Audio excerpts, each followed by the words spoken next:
கோவை குறிச்சி சிட்கோ தொழிற்பேட்டையில் 23 கோடி ரூபாய் மதிப்பீட்டில் கட்டி முடிக்கப்பட்ட தொழிலாளர் தங்கும் விடுதி பயன்பாட்டிற்கு திறந்து வைக்கப்பட்டு 2 மாதங்கள் ஆன போதிலும் இங்கு குடிபெயர தொழிலாளர்கள் ஆர்வம் காட்டவில்லை.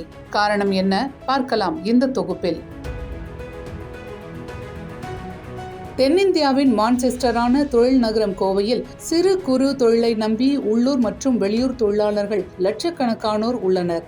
குறிப்பாக பொள்ளாச்சி சாலையில் உள்ள சிட்கோ தொழிற்பேட்டையில் பல்லாயிரக்கணக்கான வெளி மாவட்ட தொழிலாளர்கள் பணிபுரிந்து வருகிறார்கள்.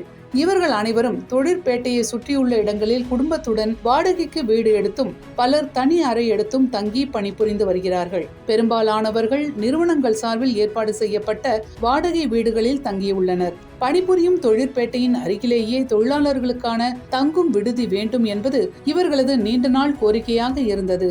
கோவை சிட்கோ தொழிற்பேட்டை உற்பத்தியாளர்கள் நல சங்கமான கொசிமா சார்பில் தொடர்ச்சியாக முன்வைக்கப்பட்ட கோரிக்கையின் பலனாக 2022ஆம் ஆண்டு குறிச்சி பகுதியில் தொழிலாளர்கள் தங்கும் விடுதிக்கான அடிக்கல் நாட்டப்பட்டது.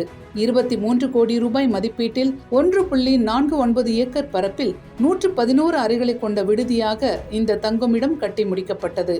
528 தொழிலாளர்கள் தங்கும் வசதியுடன் மின் தூக்கி, விளையாட்டு திடல், கழிப்பிட வசதி, மழைநீர் சேகரிப்பு தொட்டி ஆகியவற்றுடன் இந்த விடுதி கட்டி முடிக்கப்பட்டது. திட்டம் தொடங்கப்பட்ட போது கொசிமா அமைப்பின் பராமரிப்பு மற்றும் மேற்பார்வையின் கீழ் தொழிலாளர் தங்கும் விடுதியை நிர்வகிக்க புரிந்துணர்வு ஒப்பந்தம் போடப்பட்டதாக சொல்லப்படுகிறது. அப்போது 4 பேர் மற்றும் 6 பேர் தங்கும் வகையில் நபர் ஒருவருக்கு 1500 ரூபாய் வரையில் மாத கட்டணம் செலுத்தும் வகையில் பேசி முடிக்கப்பட்டதாக தெரிகிறது. ஆனால் பயன்பாட்டுக்கு திறந்து வைக்கப்பட்ட பிறகு மாவட்ட நிர்வாகம் சார்பில் நிர்ணயிக்கப்பட்ட கட்டணம் எதிர்பார்த்த அளவை விட அதிகமாக இருப்பதாக தொழில்துறையினர் கூறுகிறார்கள். பணியாளர்கள் மட்டும் தங்கும் வகையில் 480 சதுர அடியில் 8 பேர் தங்கும் அறைக்கு 12,000 ரூபாய் என கட்டணம் நிர்ணயிக்கப்பட்டுள்ளது.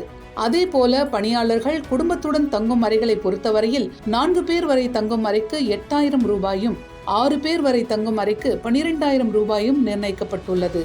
இவை தவிர குடிநீர் மற்றும் பராமரிப்பு கட்டணம் தனியே வசூலிக்கப்படும் எனவும் அறிவிக்கப்பட்டுள்ளது. இந்த கட்டணம் தொழிலாளர்கள் மற்றும் தொழிற்சாலை உரிமையாளர்கள் மத்தியில் அதிர்ச்சியை ஏற்படுத்தியுள்ளது.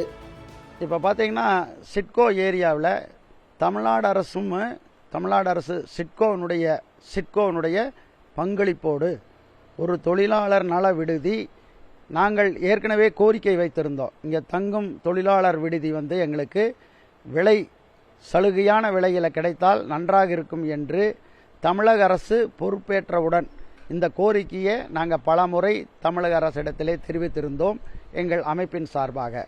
அதற்கேற்றவாறு தமிழ்நாடு அரசு ஒரு முடிவு செய்து தமிழ்நாடு சிட்கோனுடைய பங்களிப்போடு எங்களுடைய பங்களிப்போடு ஒரு தொழிலாளர் நல விடுதியை கட்டி கொடுப்பதாக அவர்கள் வாக்குறுதி கொடுத்திருந்தார்கள்.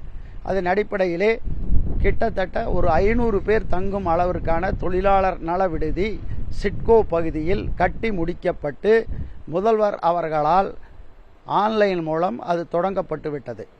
இப்போ இந்த தொழிலாளர் நல விடுதி கட்டுவதற்கு முன்பாக எங்களோடு பலமுறை அவர்கள் கலந்துரையாடல் செய்து சிட்கோ மேலிடம் கலந்துரையாடல் செய்து ஒவ்வொரு தொழிலாளர்களுக்கும் கட்டணம் எவ்வளவு தங்குவதற்கு என்று நிர்ணயம் செய்து நாங்கள் MOU ஒன்று போட்டிருக்கிறோம். அவங்க கூட சிட்கோ கூட ஒரு MOU கொச்சிமா போட்டிருக்குது.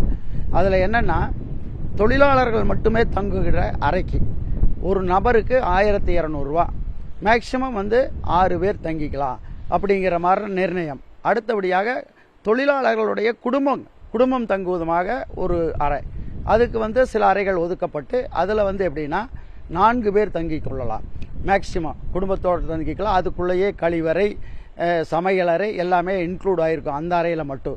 ஆமாம், தொழிலாளர்கள் தங்குறதுல மட்டும் என்னென்னா சமைக்கிறதுக்கான இது மட்டும் இருக்கும். இது எப்படின்னா வேறுபட்டது. இது குடும்பத்தோடு தங்குவதற்கான அந்த அறை. அதற்கு 4 பேர் தங்கலாம்.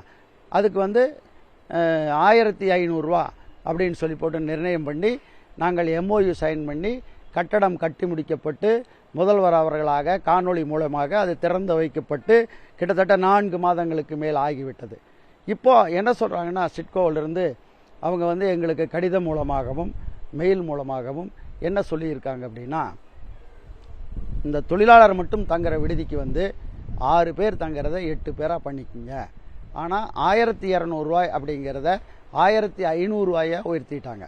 அப்போ கூடுதலான கட்டண விதிப்பு இன்றைய தினம் நடந்திருக்கிறது. அதே போலவே இந்த குடும்பம் தங்குவது 4 பேர் தங்குற மாதிரி இருந்ததை முதல்ல 6000 ரூபாயின்னு இருந்துச்சு.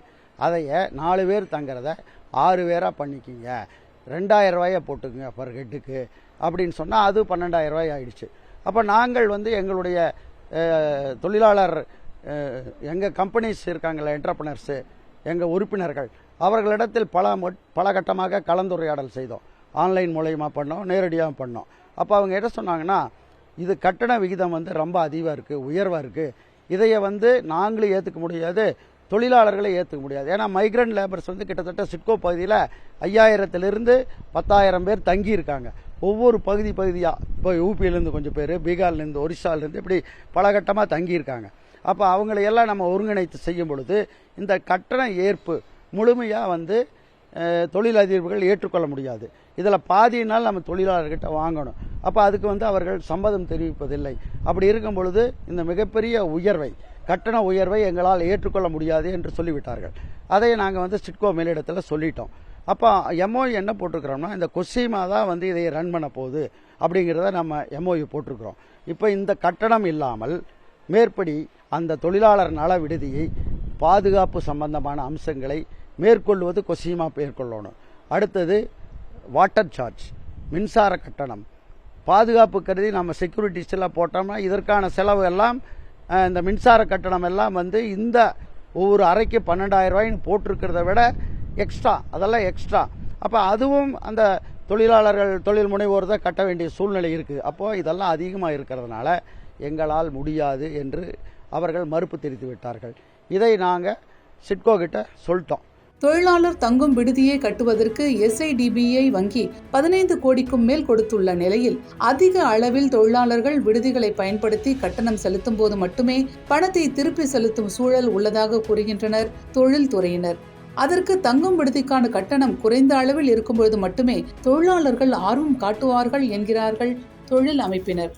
இப்போ என்ன பண்ணுறாங்கன்னா, அவங்க இண்டிவிஜுவலாக போய் ஒவ்வொரு கம்பெனியாக அவங்களே சிட்கோவே அவங்களே அப்ரோச் பண்ணி நீங்கள் வந்துடுவீங்களா, எத்தனை ரூம் வேணும் அப்படின்னு சொல்லி கேட்டுக்கொண்டு இருக்கிறார்கள். அது மிகப்பெரிய வெற்றியை பெறவில்லை. எல்லோரும் தொடர்ந்து மறுபடியும் எங்களைத்தான் அணுகி கொண்டிருக்கிறார்கள். இப்போ முதல்ல நீங்கள் ஒன்று சொன்னீங்க, இப்போ ஒரு கட்டணம் சொல்கிறாங்க, என்ன பண்ணுவது என்று எங்ககிட்ட கேட்குறாங்க. அது மட்டும் இல்லை, இந்த கட்டண உயர்வுக்கு யாரும் கொடுப்பதற்கு தயாராக இல்லை. இதுதான் நல்ல நிலைமை. இப்போ என்னென்னா, இந்த உடனடியாக இது தமிழக முதல்வருக்கு தலையிட்டு இந்த கட்டண சலுகையை எங்களுக்கு கொடுத்தா தான். ஏன்னா அவங்க சொல்லும் பொழுதே குறைந்த வாடகையில் தொழிலாளர் தங்கும் விடுதின்னு அவங்க அனௌன்ஸ் பண்ணாங்க. ஆனால் அதற்கு மாற இப்போ நிறைய கட்டணத்தை விதிப்பதால் இது இந்த ப்ராஜெக்ட் சக்ஸஸ் ஆகாமல் தேங்கி கிடக்கிறது. ஒரு முதலீடு ஏற்கனவே பல அனுபவங்கள் நம்மளுக்கு இருக்குது. கவர்மெண்ட்டுடைய ப்ராஜெக்ட்ஸ் இந்த மாதிரி நிறைய இடங்களில் அது முழுமை பெற்றும் கூட பயன்பாட்டுக்கு வராமல் இருக்கிறது. ஆகவே அந்த சூழ்நிலை இங்கும் ஏற்பட்டுவிடும் என்று நாங்கள் தொடர்ந்து வலியுறுத்தி கொண்டு இருக்கின்றோம். இதை கடிதம் மூலியமாகவும் முதல்வர் அவர்களுக்கு தெரிவித்திருக்கிறோம். சிட்கோ MDக்கும் தெரிவித்திருக்கிறோம். ஆகவே இந்த சூழ்நிலையில் முதல்வர் அவர்கள் தலையிட்டு இதையை அவங்க கவர்மெண்ட் ஒரு சப்சிடியாக ஏற்றுக்கொண்டு தொழிலாளர் தங்கும் நல விடுதியை குறைந்த வாடகைக்கு விடுவதற்கான எல்லா முயற்சிகளையும் தமிழக அரசும் தமிழக முதல்வரும் எடுக்க வேண்டும் என்று கொஸ்ஸிமாவின் சார்பில் கேட்டுக்கொள்கிறோம். தொழிலாளர்கள் தங்கும் விடுதிக்கான கட்டணத்தை குறைப்பதற்கு பெரிய அளவில் ஆர்வம் காட்டாமல் மாவட்ட நிர்வாகம் உள்ள நிலையில் ஒவ்வொரு நிறுவனத்தை சேர்ந்தவர்களையும் நேரடியாக சென்று அணுகி வருகிறார்கள். ஆனால் நிறுவன உரிமையாளர்கள் தரப்பில் நேர்மறையான பதில்கள் இல்லை எனவே தெரிய வருகிறது.